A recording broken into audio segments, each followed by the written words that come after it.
There comes a moment in every life when the silence feels too loud, the waiting feels too long, and the past whispers louder than the future speaks. Perhaps you're standing at the edge of despair today, looking back on years that feel like they've slipped through your fingers. Opportunities missed, time lost, mistakes made, wounds endured, dreams shattered, and the voice of the enemy tells you that it's too late, that the damage is done, that your best days are behind you. But I have come to tell you today, by the authority of the living God, that your wasted years are not the end of your story. God is about to restore all that was lost. He is the God who redeems time. He is the God who brings beauty out of ashes, the God who speaks to dry bones and makes them live again.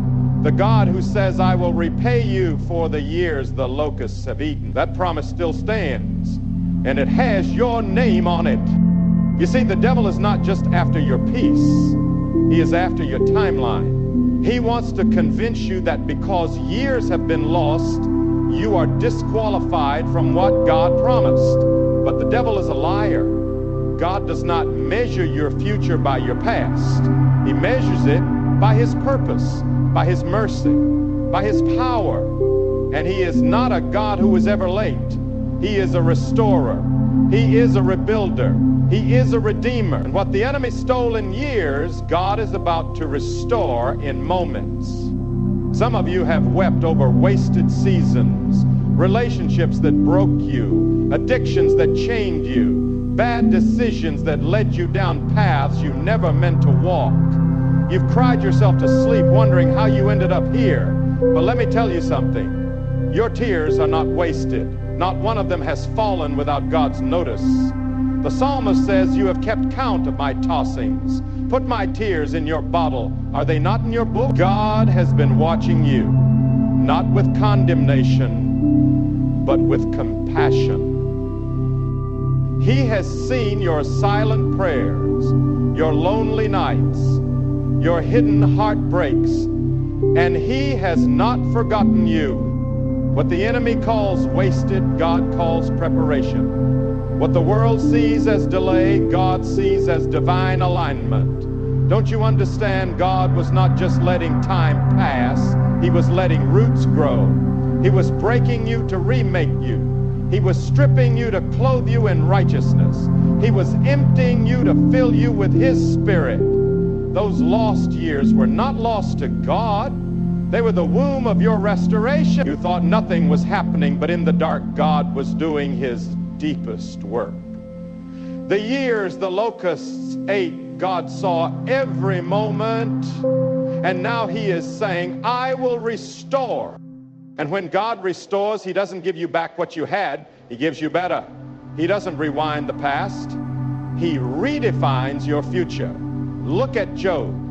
He lost everything, his children, his wealth, his health, and when it seemed that all was over, God restored him, but not just what he had, he gave him twice as much. That's the nature of divine restoration. It is never an equal trade. It is always an overflow. God is not interested in merely replacing what you lost. He is interested in revealing his glory through your comeback. Listen to me. Your story is not finished. The pages may be wrinkled, stained with regret, but the pen is still in God's hand. He writes in resurrection ink. He writes in holy fire. He writes in the blood of the Lamb. And when he restores, it brings all. People will look at you and say, is this the same person who was crushed, who was broken, who was counted out? And you will smile, not because you are strong, but because he is. You will say, this is the Lord's doing, and it is marvelous in our eye. There's a reason why the enemy has fought you so hard. It's because he knows what's coming. He knows that once restoration begins, there will be no stopping it. He knows that when God restores your time, your purpose, your anointing, your family, hell will tremble. That's why he tried to distract you with regret. That's why he tried to keep you stuck in shame. That's why he tried to convince you to settle for survival when God called you to dominion. But today is a shift. Today is a divine announcement. Your delay is over.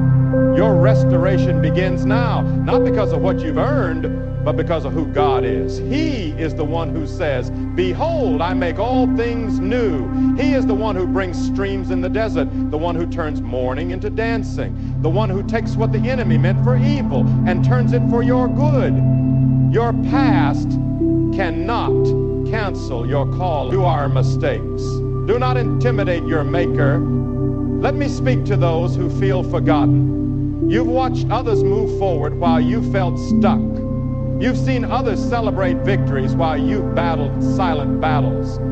But hear me now, God has not overlooked you. Restoration is not always public at first. Sometimes it starts in the secret place. Sometimes God rebuilds you in the dark before he reveals you in the light. Don't despise the quiet season. That's where strength is forged. That's where character is built. That's where healing begins. And when it's time, when God says nothing and no one can stop what he has set in motion, the years you lost to fear, God will replace with courage. The years you lost to confusion, he will restore with clarity. The years you lost to brokenness, he will rebuild with power. Your pain will become your platform. Your scars will become your sermon. What you thought disqualified you will become the very thing God uses to qualify you. Because that's what grace does. It doesn't just forgive, it restores. It doesn't just cleanse, it crowns. And when restoration comes, it won't be subtle. It will be undeniable. You won't have to prove anything to anyone. God will make it evident. He will prepare a table for you in the presence of your enemies. He will anoint your head with oil. He will cause your cup to overflow. They will see the favor of God on your life. They will see the joy that doesn't make sense. They will see the peace that passes understanding. And they will know it was the Lord. There are some of you who have said in your heart, "It's too late for me." But you forget who your God is. He is not limited by age, by time, or by circumstances. Moses was 80 when God called him. Sarah was 90 when she gave birth. Abraham was as good as dead when the promise came. Don't tell me it's too late. God is not looking for perfect vessels. He's looking for surrendered ones. Restoration begins when you stop trying to fix yourself and start trusting the one who made you. God is not asking you to earn restoration. He's asking you to believe that he still has a plan, to believe that your future is greater than your past, to believe that what he started, he will finish. And let me tell you something. God doesn't start what he doesn't intend to complete. He is faithful. And even when you were unfaithful, he remained. He kept you alive when you should have been destroyed. He held you up when you were sinking. He whispered hope when you were surrounded by despair. And now he's about to do what only he can do. Let the devil hear it. Let the gates of hell know it. You are not defeated. You are not discarded. You are not done. You are being restored. And when God restores, he makes it better than before. You're about to walk in places that once rejected you. You're about to speak with authority in areas where you once felt shame. You're about to carry blessing in hands that once were empty, because your God is a restorer. And this restoration isn't just for you, it's for your children. It's for your family. It's for the generations that come after you. The curse stops with you. The cycle of defeat ends with you. God is rewriting your legacy, and what was once broken will become a beacon of hope for others. That's why the battle was so intense. That's why the warfare was so fierce, because the enemy knew if you ever got restored, you'd become dangerous to his kingdom. Don't settle. Don't lower your expectations. God is not just going to mend your life, he's going to magnify his glory through it. Get ready. Restoration is coming, and when it comes, it will not ask permission. It will not wait for the opinions of people. It will not be controlled by the systems of man. It will be supernatural. It will be sudden, it will be sacred, and it will be sealed by the hand of God himself. You will laugh again. You will dream again. You will run and not grow weary. You will walk and not faint. The joy of the Lord will be your strength. And you will look back one day and say, if it had not been for the Lord who was on my side, I would have perished. But now you live. Now you thrive, not by your own power, but by the Spirit of the living God. So don't look back in regret. Look forward in faith. Don't measure your future by your failure. Measure it by his faithfulness. The God who split the sea is the God who is making a way in your life. The God who rained manna in the wilderness is the God who will provide for you now. The God who brought water from a rock will bring rivers out of your dryness. And the God who raised Christ from the dead is the same God who will restore your year. Lift your head, dry your tears, square your shoulders. The King is not done with you. You are not forgotten. You are not forsaken. You are not a footnote in someone else's story. You are a chosen vessel, and the oil of restoration is being poured over your life.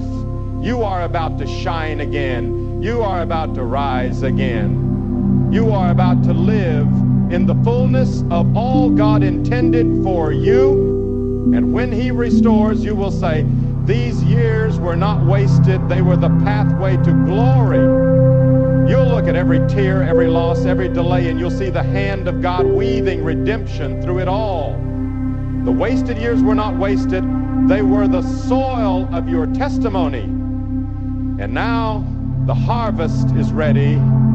Restoration is here. And let me tell you something else, dear soul. God is not in a hurry, but he is never late. You may feel as though you've been sitting in the waiting room of life, hearing doors slam in your face while others walk through theirs. You may feel like you've stood in the background while your dreams, your calling, your identity have gathered dust. But hear this now. Delay does not mean denial.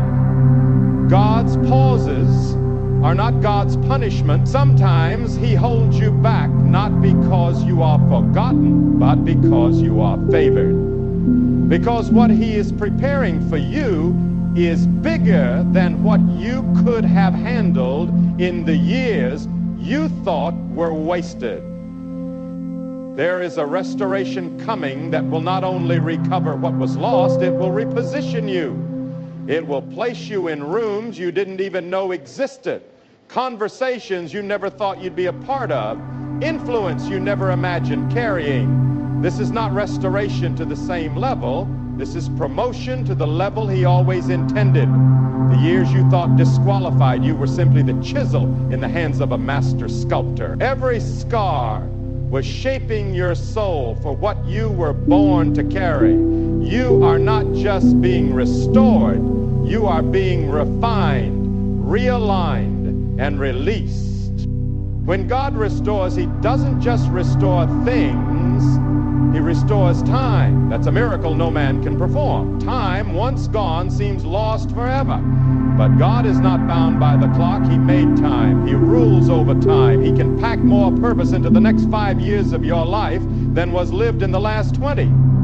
Don't you see, one moment in the presence of God can reverse decades of destruction.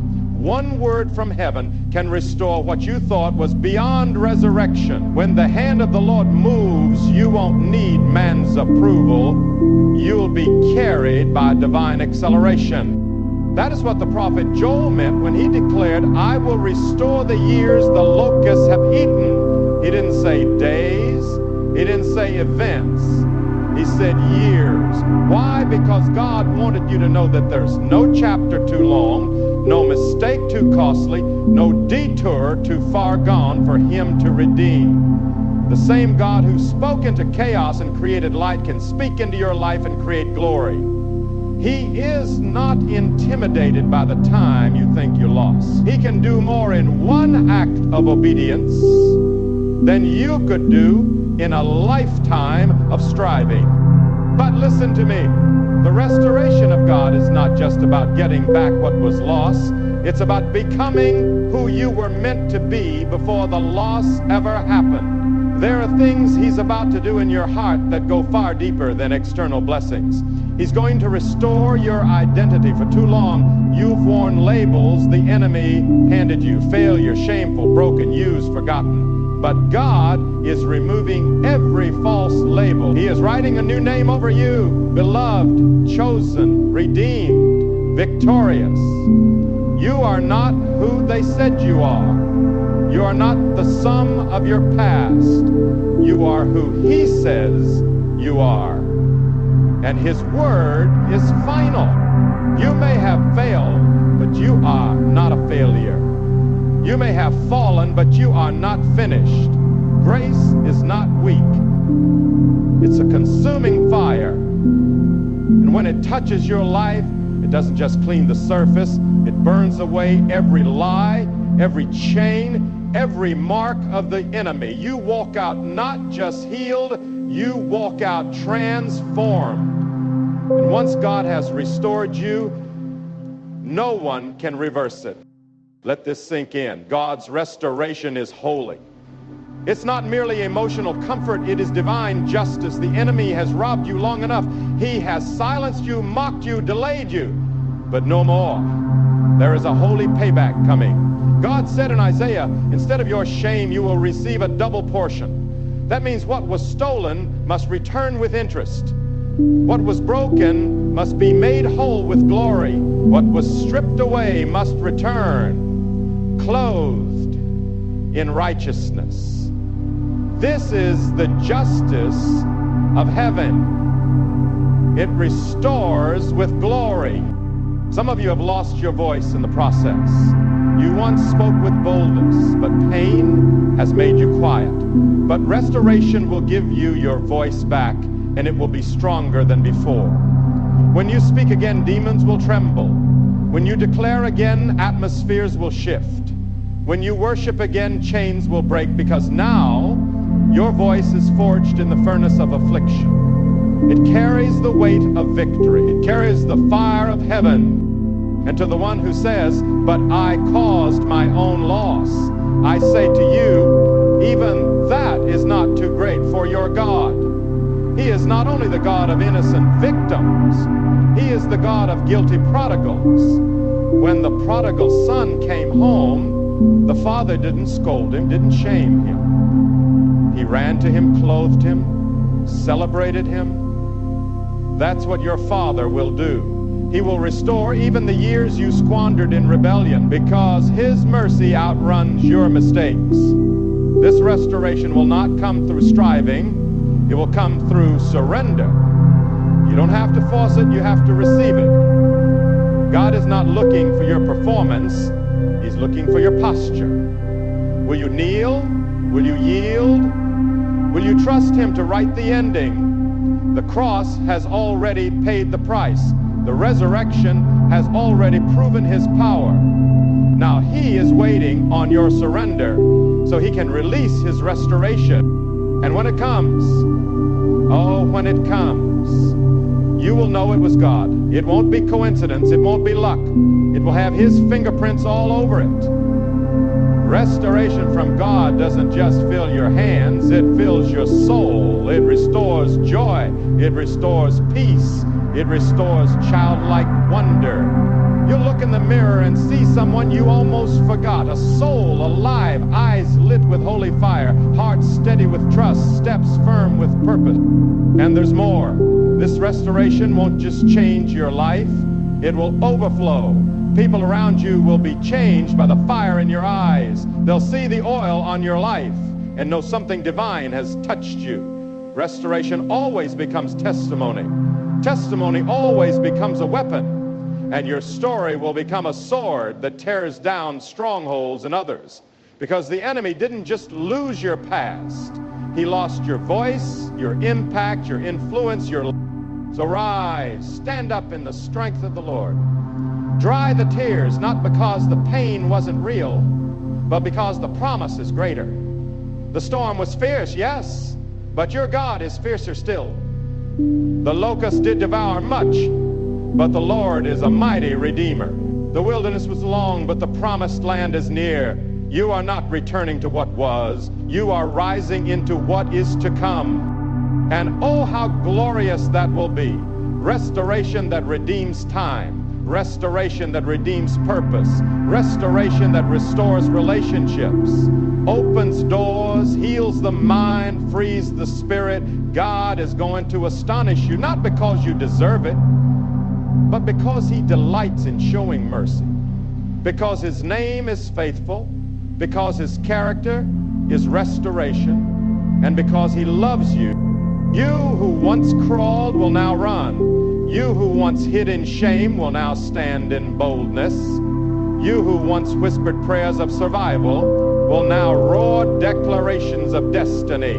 Your mourning will turn to dancing. Your wilderness will blossom. And your story, your life, your voice, your legacy will become living proof that God restores all the years the locusts have eaten. Now I must speak this plainly. The restoration that God is bringing is not merely to comfort you. It is to commission you. Yes, there is healing in his hands, but there is also holy assignment. You see, when God restores you, he does not return you to the sidelines.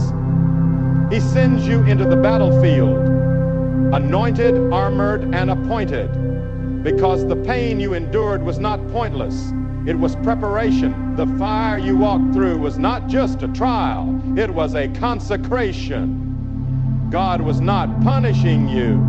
He was positioning you for an authority that only comes through suffering passed through with faith. You may not have realized it, but while the enemy thought he was destroying you, God was training you. Every long night of tears was birthing endurance. Every silent season of waiting was growing discernment. Every betrayal, every disappointment, every unanswered prayer became the furnace in which your spirit was forged for impact. And now God is ready to restore not just what you lost, but who you became in the process. You're not the same person who went into the trial. You're wiser. You're deeper. You're more dangerous to hell than you've ever been. That is the real restoration. A soul so yielded to God that it carries heaven wherever it walks. And you must understand this. Restoration begins in your belief. What you believe about your God determines what you can receive from him. If you see him only as a judge, you will fear approaching him. If you see him as distant, you will hesitate to hope. But if you see him for who he truly is, merciful, powerful, near to the brokenhearted, then faith will rise in you like a river. You will begin to declare, my Redeemer lives. You will begin to pray like one who expects the walls to fall. You will walk into rooms like someone carrying divine promise in every step. Faith is the currency of restoration. God doesn't ask you to figure it all out. He asks you to trust. Trust when you don't see it. Trust when you don't feel it. Trust when everything in the natural says it's over. Because trust is what turns the key to the storehouse of heaven. God said in Isaiah 43, behold, I am doing a new thing. Now it springs forth. Do you not perceive it? That means there are times when God is already moving. But our lack of spiritual sight keeps us from recognizing it. You must train your spirit to perceive what your eyes cannot yet see. Restoration is often invisible before it becomes visible. But once heaven has spoken, it will manifest. And yes, there will be warfare. Do not be surprised when resistance increases right before restoration arrives. The enemy knows what's coming. He senses the wind shifting. He hears the sound of chains rattling in preparation to break. He sees the angels descending with keys to doors you thought were permanently shut. So he will attack your mind. He will whisper lies. He will stir up fear. but stand firm, because the fierceness of the battle is the forecast of the breakthrough. You are not breaking down, you are breaking through. I tell you with urgency, don't curse the season that wounded you. For what the enemy meant for evil, God is now turning for good. The pit you were thrown into is the very place God will elevate you from. Just ask Joseph, just ask Job, ask David, ask anyone who's ever carried the mantle of God's calling. The pattern is the same: pain before power, loss before lifting, wilderness before wonder, and just like them, you will emerge not just restored, but carrying restoration for others. You'll be the one who walks into a broken room and brings hope. You'll be the one who speaks and spirits are lifted. You'll be the one who testifies, I know my God restores. I've seen it. I've lived it. And don't mistake quiet for inactivity. Just because God has been silent does not mean he has been still. Oh no. He's been working in the background, orchestrating connections, preparing people, moving hearts, shifting circumstances, aligning divine timing. When the fullness of time comes, restoration will rush in like a flood.